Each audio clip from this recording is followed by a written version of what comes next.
moment is here, you can stop your search. It's Comics by Perch. Hey everybody, this is Perch. Here's a viewer message, and I've seen this sentiment come up quite a bit, which is, let me just read the mail and then we can talk about it. The message goes, I'm seeing more and more people talk about maybe the industry would be better off without Marvel and DC in it. That maybe just letting them pass, letting them expire is the right thing to do. The properties aren't being managed well. The comics aren't fun anymore. Maybe it's just time for them to go away, and that opens the door for more indie comics.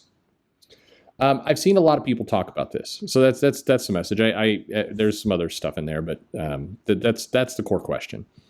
A number of people have talked about this. A number of people bring this up. The challenge is it's not a good idea for Marvel and DC to vanish, and I'll say this from an unemotional standpoint. Okay, so keep in mind for the moment, I want to be forthright with my biases. I mean, I've grown up reading these comics. I personally own tens of thousands of Marvel and DC comics, full runs. Obviously, these characters, these comics mean a lot to me. I've sold them. I've collected them. I've met a ton. I mean, at this point, hundreds of creators who do them. And they're wonderful. I love the properties. I love that I get to share that with my children now and see what characters they gravitate to. By the way, as an aside, this is again a source of one. But my daughter could not be less interested in Batman or really anything Batman related. It's just it doesn't work for her. She's more pulled to Superman. Doesn't really care one way or another about Wonder Woman. But it's a lot of these other characters that DC has going on that she's more interested in. And the report is that many of her classmates are also, quote unquote, tired of Batman. I'm curious if this is true, because Batman has survived as an icon for a long time because it appealed to the kids. The kids loved dressing up like Batman. Batman was cool. Are we losing that? I'm now kind of curious. Is Batman not attractive to the younger audience anymore? That would be interesting if that's the case. But again, back to again, that's my bias. I'm very emotional in the sense of I have a lot of my life tied in to these properties. But if I take that away for a moment and I become unemotional about it, DC and Marvel collapsing or stopping publishing comics, it at this moment would be devastating for comics. It would pretty much take out the industry. It would do that because right now, too much of the system of making comics, selling comics, people coming in, there's too much wealth tied up in those companies. Even though Marvel and DC pay terribly, it would just, first of all, if Marvel and DC vanished, then you're talking about comic stores having to completely rely on back issues and kind of collectibles and other things. And right now, despite what you've heard, that comic stores are increasingly releasing on back issues, and I see people say, like, my comic shop has just moved completely to back issues. That's fine. I don't always believe that when people say it. By the way, no, I don't believe that comic shop is relying on new issues either. I think many comic shops, and you can see this with your own eyes, you walk in, they're relying on a lot of things. They're relying on tabletop games. They're relying on merchandise. They're relying on pop culture items. They're relying on all kinds of stuff. It's not just a binary choice of back issues or new comics. I think this is one of the fallacies that gets thrown around on social media a lot of, like, you're selling, I see a comic pro go, the new issues are selling better than ever. And then I see somebody argue with that, like, my comic shop has given up on new issues and they're going all in on back issues. And then you see the fight kind of emerge. And that's just not the picture of reality that I see, and that, in the retailer groups. I mean, I'm in a Facebook group with other retailers, and I think there's about 280 people in this. I don't know if they all represent 280 individual shops, but I mean, it's a big group. And the story that you hear from there when people talk about what's selling is if you just think about it, is exactly what you'd expect. There's a mix between new issues, back issues, merchandise, games, models. Some people are getting into, entertainment kind of options. I mean, there's a lot of everything. Unfortunately, and I say unfortunately because I hate it, the future of comic shops, I think, is going to look a lot like this store, Fuego, if you're familiar with that. It's going to look like a mishmash of all kinds of different pop culture items. That's most likely the future.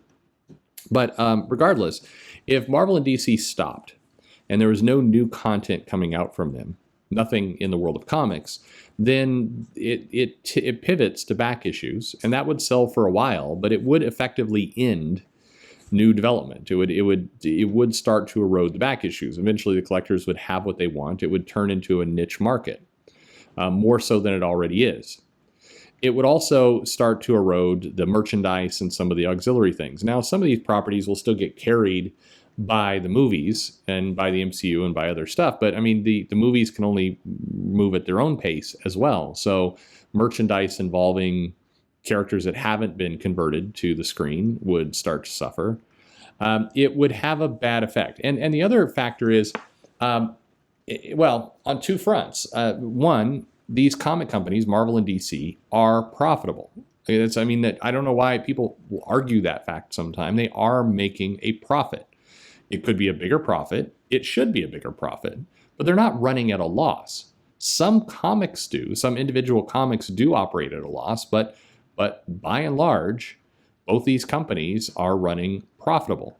They are making money, and not a little bit of money, but millions of dollars. Now, again, I think it should be hundreds of millions of dollars. I mean, Marvel should be pushing to $1 billion franchise for the comics, but they're nowhere near that.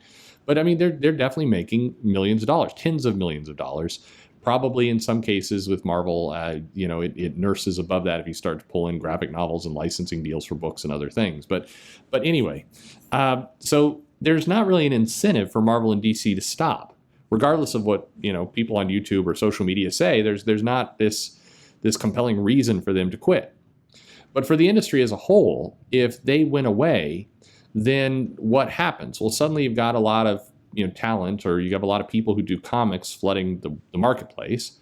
The indie comic companies would suffer. It's not like they would have this sudden boom of amazing talent to do what they want, because their distribution channel, meaning the direct market, would struggle. If suddenly the new comics went from Marvel and DC went to zero, it's not like that vacuum would get picked up by indie comics. It means the comic shops would all pivot to relying on new comics even less. If they're relying on new comics even less, then the indie market is not going to sell more. So therefore, you're going to see everything shrink and collapse. You would likely see page rates and other things go down, because now the deal would be, hey, if you're a relatively big name or even medium-sized name who is working at Marvel and DC, well, there's suddenly no competition, so you get to put out your comics kind of unopposed, but that also means we can pay you less, because why should we pay you more when there's not competition in the marketplace? You're going to survive based on your name alone.